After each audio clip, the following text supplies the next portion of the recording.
సనాతనం నిరుపమానమిది నిత్య నూతనం హిందూ ధర్మం అతి సనాతనం.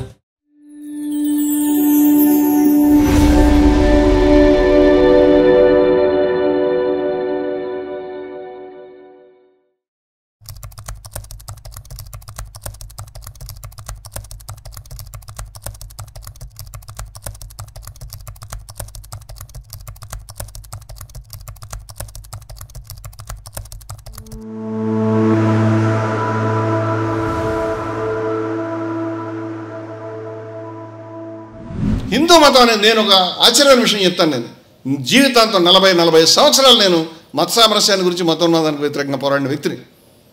హెచ్పిఎస్ ప్రారంభ సమావేశంలో నేను మాట చెప్పాను. ఆ మాట చాలా షాక్ గురి చేసే మాట ఏమో బహుశా. నేను ఏమన్నానంటే అన్ని మతాలు సమానం అని నేను అంగీకరించని చెప్పాను.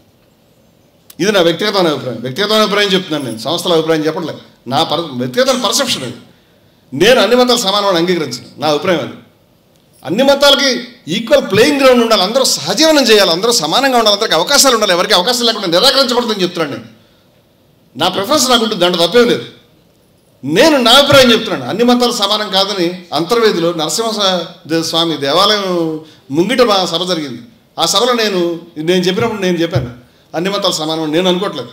నా దృష్టిలో నేను దైవాన్ని నేను పర్సీవ్ చేయలేను, నా ప్రాబ్లం అది. అంచేత డ్యూయలిస్టిక్ రిలీజియన్ నాన్ డ్యూయలిస్టిక్ రిలీజియన్ నా దృష్టిలో ఒకటని నేను అనుకోలేదు.